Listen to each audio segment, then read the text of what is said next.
I never planned to stay at the cabin alone. It was supposed to be a quick weekend break with a friend, a simple escape from work and noise, but he canceled the day before, and I was already packed, already burnt out, already desperate for silence.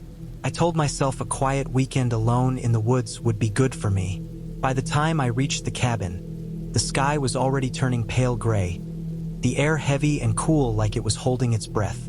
The cabin sat at the end of a narrow gravel road, surrounded by tall pine trees that blocked most of the sunlight. It was small and old, the kind of place people drive past without noticing. The wooden boards were dark from rain and time, and the front steps bent slightly under my weight. Inside, it smelled like dust and old wood, but not in a bad way, just the usual scent of a place that didn't see people very often. Everything looked simple. A narrow bed, a small table, a broken radio on a shelf, and a fireplace that looked like it hadn't held a flame for years. I unpacked slowly, listening to the woods around me. Without city noise, every small sound stood out. The wind brushing through trees, birds hopping in the leaves, branches creaking like old bones. At first it felt peaceful, but sometimes silence becomes too clear, too sharp, like it exposes things you don't normally hear. The first strange thing happened that night. I couldn't sleep, even though I felt tired enough to collapse. The bed springs poked my back, the pillow felt flat and cold, and I kept staring at the dark corners of the room, trying to figure out why I felt uneasy. There was no reason for it, or at least none that I could explain. The woods were quiet, not even an owl. I listened to my own breathing, slow but not steady. At some point, I rolled over and felt the floor vibrate slightly under the bed. It was light, almost unnoticeable, like a small thump. I told myself it was probably an animal under the cabin, maybe a raccoon or something. I tried to ignore it. The second thump came a few minutes later, and this time it felt more like something shifting a heavy board. I sat up and stared at the wooden floor, even though I couldn't see anything in the dark. I turned on the small lamp beside the bed. The light made the room look dusty and cramped, and the shadows stretched in ways that made me uncomfortable. The floor looked normal, but my body was tense like it knew something my mind didn't. I got down on my knees and pressed my hand on the floorboards. They felt firm and cold, but one of them made a faint clicking sound when I leaned on it. It wasn't loud, but it didn't match the rest of the floor. I should have stopped right there. I should have told myself it was nothing and gone to sleep. But being alone does something to your thoughts. The curiosity becomes sharper, almost like a pressure. I slid my fingers into the thin gap between two boards. The wood scraped my skin, but I finally got a grip and lifted it. The board came up stiffly with a dry crack at the end. Under it, instead of dirt or insulation, there was a small empty space, just big enough for a person to hide something. A faint smell came out, metallic, dusty, and unpleasant. Inside the gap lay a folded jacket, a small flashlight, and a notebook. All of it looked old but not ancient. More like someone had hidden them a few years ago, maybe less. The jacket was dark green and crusted with dried mud on the sleeves. The flashlight had scratches all over its metal surface. The notebook looked water-stained on the edges. I pulled everything out and set them on the bed. My heart was hammering hard enough that I felt it in my throat. I didn't know why I felt scared yet, only that something didn't feel right. I opened the notebook. Most of the pages were blank or ruined by moisture, but a few had writing on them. The handwriting was rushed and shaky, the kind you expect from someone who didn't have much time or couldn't keep their hands steady. The words weren't a story, more like scattered notes. Short sentences, dates without explanations, a few rough sketches of the woods around the cabin. One line kept showing up again and again over several pages. Asterisk, he comes back at night. Asterisk, that was it. No explanation, no details, just those words. I stared at the sentence until my eyes felt dry. It didn't help that I was alone, far from any neighbor or road. I tried to convince myself the notes were from someone paranoid, someone who imagined things. But the more I thought about it, the less sure I felt. The items didn't look abandoned, they looked hidden. Someone had placed them there on purpose. Someone who might come back for them. The next hours crept by in slow motion. I sat in the chair with my back to the wall, staring at the door and windows. Every tiny sound outside made my muscles tense. The wind was picking up, brushing against the cabin walls. Sometimes it sounded almost like footsteps on dry leaves. I tried to calm myself by thinking logically. The jacket and notebook could have belonged to an old hunter. Maybe he'd used the cabin years before. Maybe the line in the notebook meant nothing. I repeated these thoughts again and again, but my body refused to relax. Around midnight, something hit the side of the cabin. It wasn't loud, but it was solid, like a shoulder or a heavy object thumping against the wall. I froze in the chair, barely breathing. A few seconds later came another sound, something brushing along the wooden exterior near the window. My whole body felt tight, like the air had turned solid. I didn't move. I didn't even swallow. I just listened. The brushing stopped. Everything went quiet again. Too quiet. I stayed awake the whole night, waiting for another sound, but nothing came. When the sky finally turned pale in the morning, my body felt stiff and shaky. I didn't want to look outside, but I forced myself to. The ground was covered in pine needles and leaves, nothing unusual. But near the window, the layer of needles looked disturbed, like someone had stepped there recently. A faint track curved around the cabin toward the back. I followed the tracks only a few steps before fear stopped me. They led straight toward the woods, and I had no interest in finding out who or what had stood under my window in the middle of the night. Inside, I packed my things quickly. I didn't care about breakfast or cleaning up. I shoved the jacket, flashlight, and notebook back into the hole under the floor and dropped the board into place. I didn't want anything from that hidden space in my bag or my car. I didn't want to think about who might come back looking for it. When I walked outside, the cold morning air felt sharper, almost hostile. The forest didn't look peaceful anymore. It felt too large, too quiet, too empty of anything good. I locked the cabin door even though the lock barely worked and hurried to my car. The whole time, I felt the woods watching me. I kept imagining someone standing far between the trees, perfectly still, waiting. The drive back down the gravel road was slow, the rocks shifting under the tires, the trees towering over me. When I finally reached the main road and saw the open sky, I felt a weight lift off my chest so fast I almost felt dizzy. Only then did I realize how much tension had built up inside me. I never went back to the cabin. I didn't try to find the owner. I didn't ask who had stayed there before or whether something had happened in the area. I didn't want answers. The truth was simple enough already. Someone had used that cabin before, someone who had a reason to hide things under the floor, someone who wrote about another person coming back at night. And something or someone really had come back. The ending is simple and clear. I left and never returned because I knew that whatever had happened in that cabin wasn't mine to solve. It belonged to someone else, someone who might still walk through those woods in the dark, someone who might still check that cabin floor to see if anything had been disturbed. And I have no intention of ever finding out what would happen if he realized someone else had found his hiding place.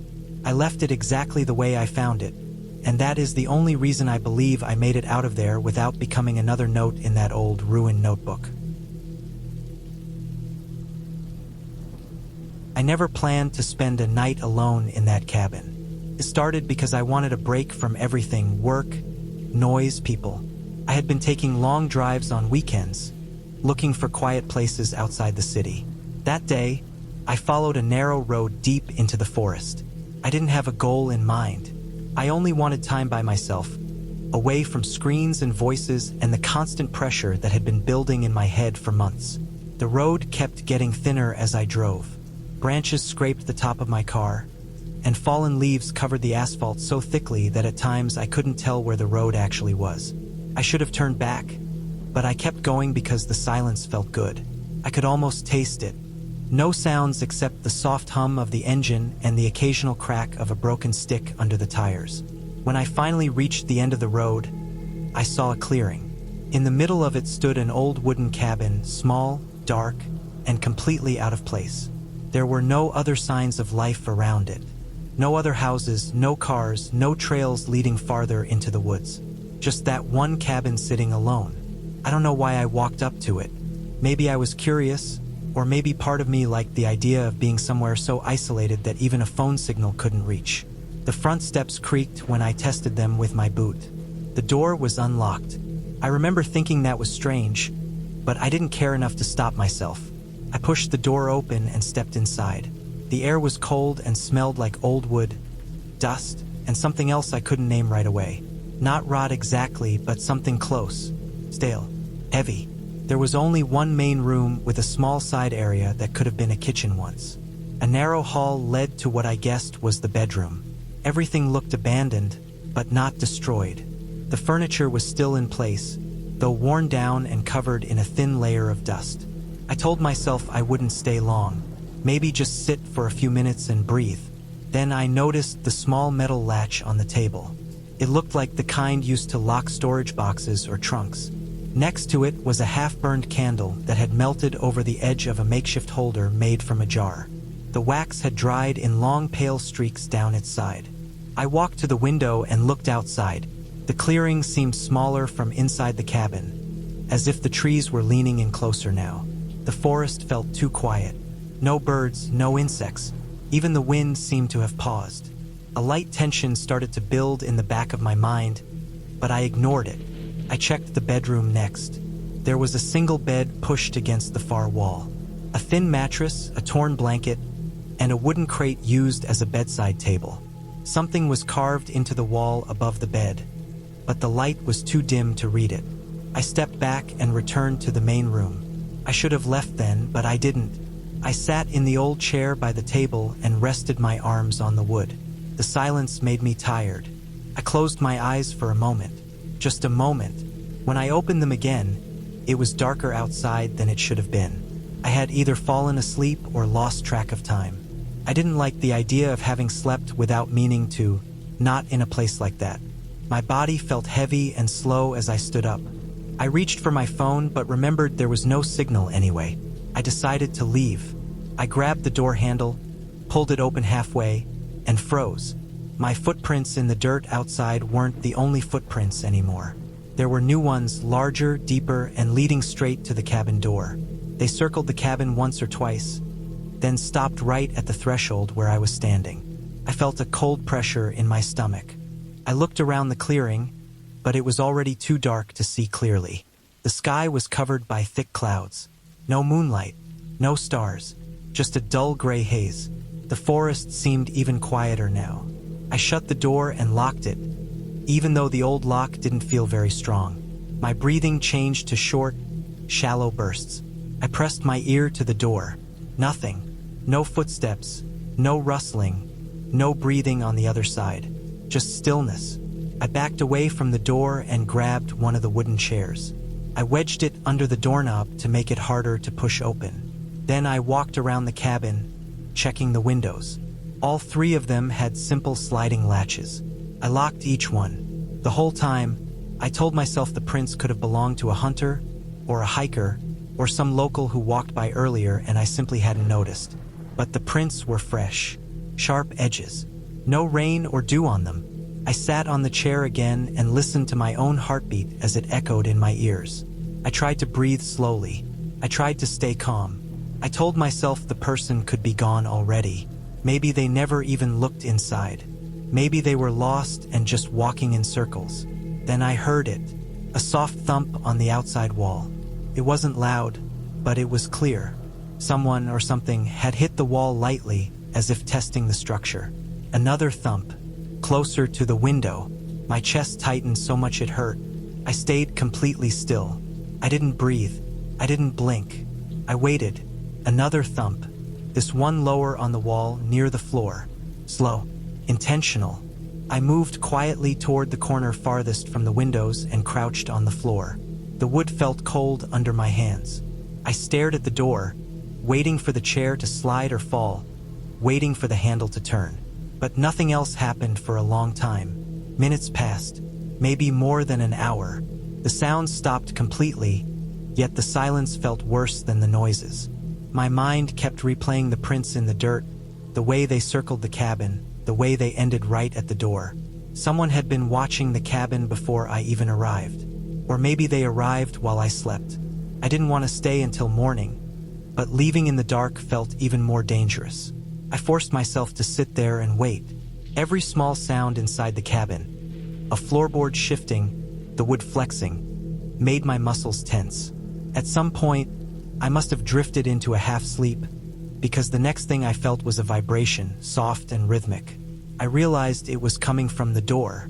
The handle was moving. Someone was trying it slowly, carefully, as if they didn't want to make noise. The chair held. The handle stopped. I stayed frozen for the rest of the night. I didn't sleep, I didn't move. I just listened. When the first pale light of morning finally touched the window, I stood up with stiff legs. I grabbed my car keys from my pocket. My hand was shaking so hard I nearly dropped them. The chair was still tight against the door. I moved it aside and unlocked the door slowly. When I stepped outside, the cold air hit my face. I looked down at the dirt. There were more footprints now. Some were close to the windows. Some were right against the walls. Some faced the door directly, as if someone had stood there for a long time watching and listening. But there were no footprints leading away from the cabin, just the deep marks circling it over and over. I didn't waste another second. I ran to my car, started it even before closing the door, and drove out of that clearing as fast as the uneven dirt allowed. I checked the mirrors repeatedly, expecting to see someone stepping out of the trees, but nothing followed me. I didn't stop driving until I reached a main road. Only when I saw other cars and houses did I finally breathe normally again. I never went back to that forest. I never tried to find out who made those footprints or why they circled the cabin in the dark. Maybe it was someone living out there, someone who didn't want strangers entering their territory. Maybe they waited all night, hoping I would panic and run outside so they could follow me. Maybe they were hoping I wouldn't notice the prints at all. All I know is that the cabin wasn't abandoned the way it looked. Someone had been there. Someone still goes there. Someone watched me the whole time I was inside, waiting for the right moment. I'm just glad I left before they decided the moment had come. I never meant to end up at that cabin. The whole thing started because I got lost while trying to follow a trail I thought would loop back to the main road. I had gone hiking alone before many times, but this time I underestimated how fast the weather would change and how easy it was to lose direction when the sky turned the same dull gray everywhere you looked. The wind picked up earlier than expected, and the trees around me started swaying in a way that made everything look different from how it had looked when I started. I kept walking, telling myself I would eventually find the trail again, that I just needed to stay calm and keep moving. But the forest didn't feel familiar at all. The ground sloped down in places where I didn't remember it sloping before, and the sound of the wind made the branches grind together like bones scraping. After a while, I wasn't even sure which way I came from. The cold settled into my clothes and stayed there, biting at my neck and fingers. I walked for what felt like hours until I spotted a small structure through the trees. It was barely noticeable from a distance because the wood was the same dark color as the trunks around it. As I got closer, I realized it wasn't just a shed. It was a cabin. A small one, maybe one room, but it looked old and unused. The windows were fogged, the wood was cracked, and the roof sagged in the middle. I stood at the edge of the clearing for a long moment, not sure if I should approach it. Something about it felt off, but the cold air kept pushing at me, and I didn't want to be stuck in the forest once night fell. My legs were tired, and my hands were numb. I decided the cabin was better than freezing outside, no matter how strange it looked. The door wasn't locked. It opened with a slow drag, like the bottom of it had swollen from years of moisture and didn't want to move anymore. The smell hit me first: dust, damp wood, and something metallic underneath it. I entered anyway. The inside was dim, lit only by the faint gray light leaking through the small windows. It was a single room with a tiny kitchenette area on one side and an old metal bed frame with a thin mattress on the other. A wooden table sat in the middle, covered in scratches and spots where the varnish had peeled away long ago. I set my backpack on the floor and rubbed my hands together, trying to get some warmth back into them. The cabin was quiet, too quiet. Not even wind sounded the same from inside. It felt like the walls blocked more than the weather. They blocked the sense of space itself. Everything felt close, tighter, heavier. But I was tired, and my boots hurt from hours of walking. I walked to the window. The clearing outside was small, almost like it had been carved out by hand rather than naturally formed. The trees stood in a nearly perfect circle around the cabin. Their trunks were thick and dark, and the branches bent inward slightly, as if leaning toward the structure. The ground around the cabin was patchy, with dead grass and uneven dirt. Something about the pattern of it bothered me, but I couldn't figure out why. I checked the cabin more carefully. There were items inside I didn't notice at first. A rusty hatchet resting on the floor near the bed, a metal bucket with a dented side, and a rope coiled neatly near the wall. The rope seemed newer than everything else, almost too clean. That detail made me uneasy. Someone had been there recently, at least more recently than the rest of the cabin suggested. I told myself someone might be using it for storage or as a resting point during hunting season. But something about the neatness of only the rope seemed strange. Everything else looked abandoned. The wind outside got stronger, and the sky darkened even more. I didn't want to go back out into the forest now. I decided I'd stay until the wind calmed or until early morning. I moved the table closer to the door just in case. It wasn't a great barrier, but it made me feel a little safer. I sat on the bed, which felt harder than I expected. The springs inside were stiff and uneven. I laid back for a moment, just long enough to rest my legs. I didn't mean to fall asleep, but my body was too tired to fight it. When I woke up, it was dark, completely dark, except for a faint light coming from above the window. The air felt different, colder, thicker. I sat up slowly, sensing something off before I could put my finger on it. My heartbeat was loud in my ears. I looked toward the door. The table I pushed in front of it was no longer pressed against it. It had been moved several inches to the side. My mouth went dry.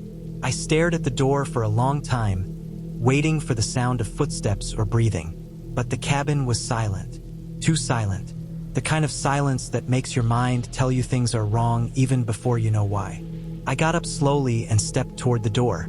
The wood creaked under my feet.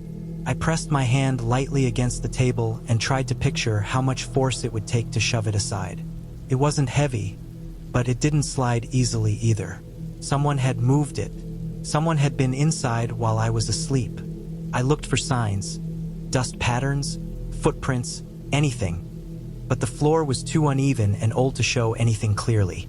My chest tightened. I listened again, straining my ears so hard it almost hurt. Then I realized something else. My backpack, where I had left it near the door, was open. The zipper was all the way down. Items had been moved around inside. Not stolen, just shifted, like someone had been going through them quietly, carefully. A cold wave crawled up my spine. I had no idea how long I had been asleep or how long the person had been inside the cabin with me. I walked backward, toward the farthest wall, keeping my eyes on the door. My breathing grew shaky and uneven. I needed to leave, right then. I didn't care about the wind or the darkness outside. I picked up my backpack, zipped it shut, and moved to the door. I hesitated only long enough to listen one more time. Nothing. No sound. No breathing. No footsteps outside. Just the soft hum of wind.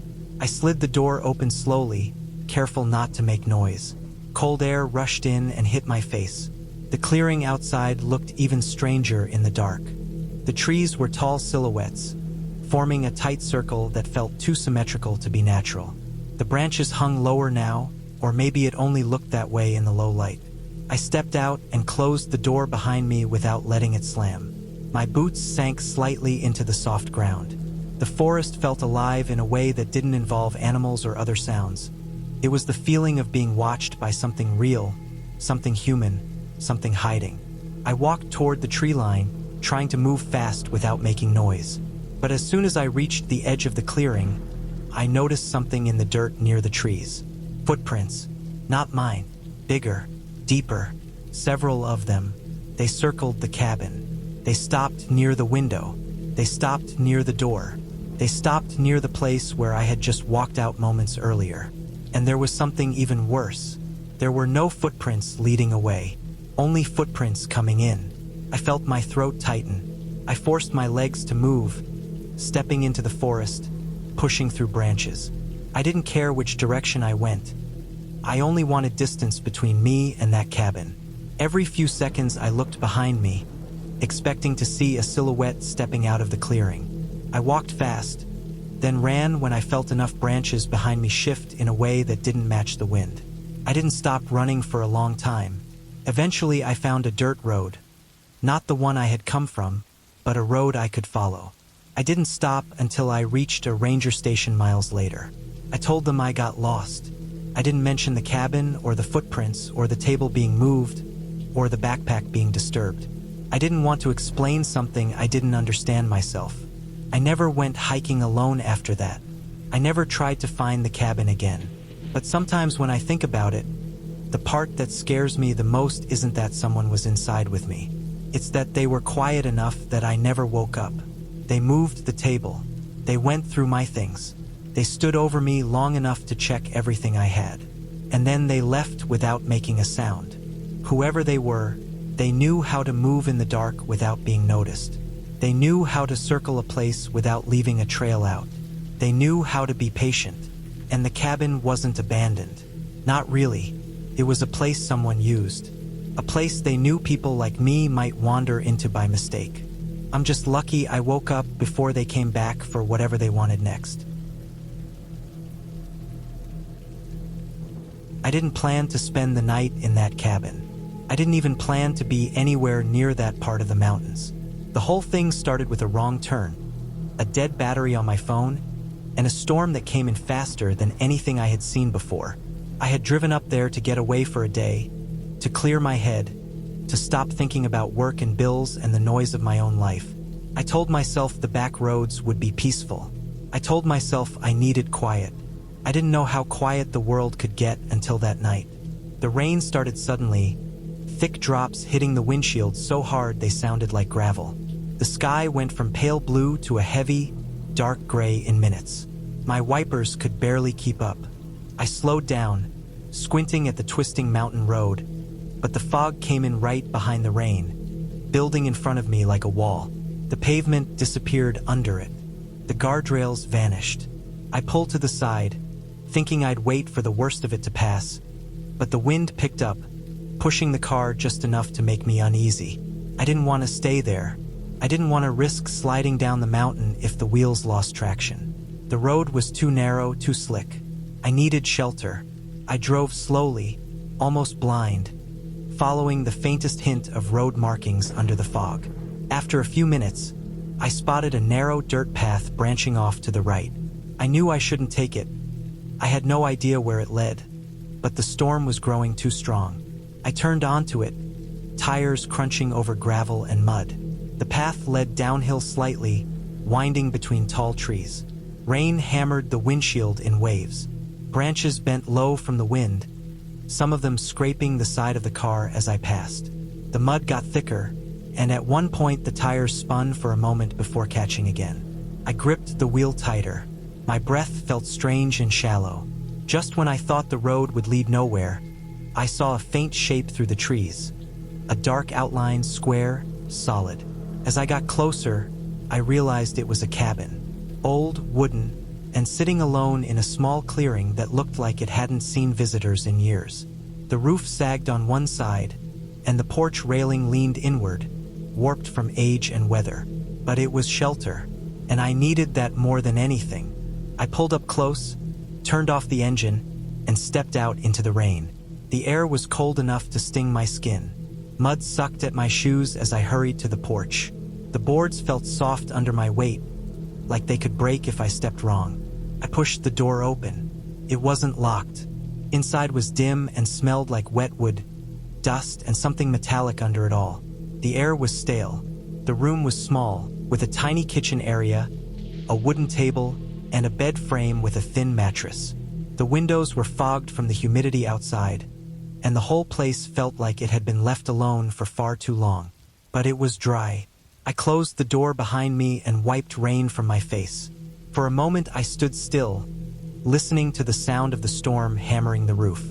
No voices, no wind whistles, no animal noises. Just the heavy pounding rain and the occasional groan of old wood settling under the pressure. I set my bag down and walked around the room, checking the corners, trying to make sure I wasn't trespassing on something dangerous. Everything inside looked old and unused. Rusted utensils on the counter, a broken lantern, a wooden crate near the bed. The floor had patches where the boards bowed upward slightly, and the ceiling had water stains shaped like continents. I felt a little calmer after a few minutes. At least I wasn't out on the road. I sat on the edge of the bed. It was harder than I expected, the springs pressing through the thin mattress like bones. I rested anyway, letting my heartbeat slow. As the storm grew louder outside, I noticed something in the far corner. A metal hook bolted into the ceiling beam. It was old, the metal darkened with rust, but it looked disturbingly sturdy. Beneath it, there were faint circular marks on the floor, scratches in the wood. I told myself it was probably nothing, maybe used for hanging storage bags or tools, something practical. Still, the shape of the marks bothered me. I tried not to think about it. I walked to the window and looked out. The clearing was filled with moving rain, and the trees around it bent in the wind like they were bowing toward the ground. The fog made everything look like it was fading in and out. I couldn't see the road anymore. I checked the walls for drafts and found a small air vent near the floor. That was when the smell hit me again. Stronger now, metallic, sour, like old blood or rusted iron left wet too long. I knelt and looked closer. The vent cover had scratches on it, small ones, like something had scraped from the inside. I stood up too fast, bumping my shoulder on the counter behind me. A cold shiver went through me. I walked away from the vent and sat back on the bed, listening carefully. That was when I heard it, a soft thud under the floor. It wasn't loud, but it was clear. A single dull hit, like something bumped against the underside of the cabin. I stared at the boards beneath my feet. The wind and the storm were loud, but this sound came through them. It was close, direct.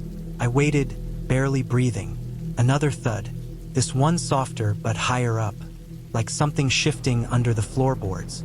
The hairs on the back of my neck stood up. I stood slowly and backed away from the center of the room. I told myself it could be an animal, maybe something hiding from the storm, but the cabin was raised only a foot or two off the ground. Nothing big should fit under there. And the scratches on the vent, those were too deliberate, too neat. I moved toward the door, thinking I'd go back to the car and wait out the storm there, even if it was cold. I didn't want to spend another minute inside the cabin. My hand reached for the doorknob, then I froze. The floorboard under the table lifted just slightly. Not enough to break, just enough to bend upward, like pressure was being pushed from underneath. A tiny bit of dust rose into the air. My body went cold all at once. My chest tightened, and my legs felt like they weren't attached to me anymore. I stared at the board, waiting for it to move again. It did. Just a small flex, but it moved. I turned the doorknob and stepped out into the rain without caring how soaked I got. I didn't look back. I ran to the car, splashing through the mud and sliding once on a hidden rock. I threw myself inside, locked the doors, and started the engine. For a moment, the tires spun in the mud, and my heart nearly stopped. Then they caught, and the car lurched forward. I didn't drive back toward the main road. I just drove. I followed the dirt path in the opposite direction, hoping it would connect to something. The rain made everything blurry, but I kept going, gripping the wheel so hard my fingers went numb. After several minutes, the path opened up, and I reached a wider road. I didn't slow down until I saw signs I recognized. Only then did I breathe normally. The storm weakened by the time I reached a gas station miles away. I sat in the parked car for a long time, shaking, trying to understand what had happened. I didn't go inside the station. I didn't talk to anyone. I just stared through the windshield, replaying the image of that floorboard lifting. I never reported the cabin. I didn't want to explain almost falling through the floor because something underneath had pushed it upward. I didn't want to explain the smell coming from the vent.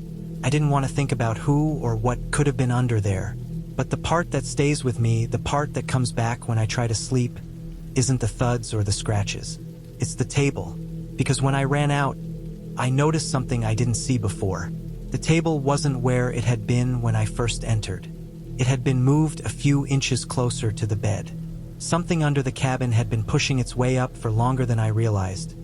Slowly, quietly, while I closed the door, while I walked around, while I rested on the bed.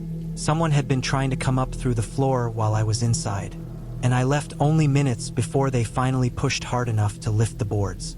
If I had waited any longer, if I had sat on the bed a little more, if I had ignored that second thud, I don't know what I would have seen rising through the crack in the wood. And I don't want to know. I just know I wasn't alone in that cabin. Not for a second. I didn't expect my weekend trip to turn into something I'd think about every night afterward. I only wanted a simple break from everything. I had been working long hours, barely sleeping, barely eating anything real, and I felt like my head was filled with static. My plan was to drive into the mountains, stay in a cheap rental cabin I found online, and disconnect from everything for 2 days. No work, no noise, just trees and cold air. The cabin was supposed to be in a quiet area, not far from a small lake. The listing said the road was easy to follow and that the cabin was cozy but private. I didn't care about any fancy details. All I wanted was somewhere hidden where nobody could bother me. The first part of the drive was smooth. The sky was clear, the trees looked calm, and the road signs matched the directions. But after I took the last turn off the main road, the pavement ended. The dirt path ahead was full of dips, ruts, and rocks sticking out like bones under the soil. My car wasn't built for rough terrain, but I kept going because I didn't want to turn around. I told myself the place was probably unique and worth the trouble. As I drove deeper into the forest, the trees got taller and thicker, their branches weaving together overhead. The sunlight faded slowly, even though it wasn't late afternoon yet. After 20 minutes on that rough path, I started wondering if I had made a mistake. The listing hadn't said anything about a road like this. My tires spun more than once, kicking dirt in every direction. Then I saw the cabin. It appeared suddenly at the end of a narrow clearing. The structure was small, made of dark wood that looked old enough to crumble if you leaned on it. The porch roof sagged slightly. The window on the left side was boarded up from the inside. The door was crooked on its frame. It didn't look anything like the pictures in the listing. I parked beside a pile of fallen branches and stepped out. The air smelled damp and earthy. The forest around me was silent, too silent. No birds, no insects, just the faint rustling of leaves in the wind. I grabbed my backpack and walked up the creaking porch steps. Each board felt soft under my shoes, like the wood had been soaked and dried too many times. Inside, the cabin was worse. The floor had uneven boards with gaps between them. The walls were scratched in places, long, thin lines near the corners. The bed was nothing more than a thin mattress on a wooden frame that dipped in the middle. The small table by the window had marks on it too, dark circles and deep cuts, almost like someone had hacked at it with a blade. But what bothered me most was the smell. It wasn't just dust or old wood. It smelled metallic and sour, like stale sweat mixed with something sharper. I tried to ignore it. I put my backpack down and walked around the cabin, checking everything. There was a narrow side room that looked like it used to be a storage space. Inside it were old tools rusted over. A rope hung coiled from a nail. There were cans on the floor. Empty cans, flattened, dented in ways that didn't look accidental. I told myself people leave weird stuff in old cabins all the time. I tried to calm down by opening the only window that wasn't boarded. The frame stuck at first, then jerked up with a loud crack. Cold air rushed in. That was when I noticed the footprints outside. In the dirt below the window, directly under where I stood, there were marks, large, deep footprints, heavier than mine. The shape wasn't strange. It was just a boot print, but it was fresh, and there were several of them. They led up to the window and then around the side of the cabin. I leaned closer and spotted something else.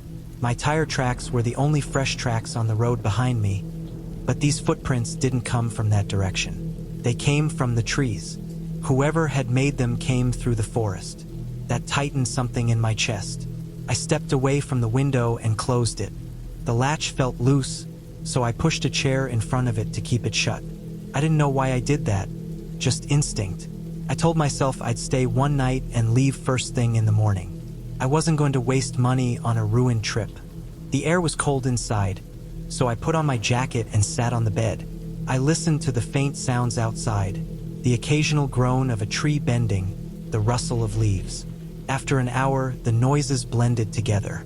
The silence filled every corner of the room. I didn't realize I had fallen asleep until something woke me. A thump, not loud, not sharp, but heavy, not from inside the cabin, from underneath it.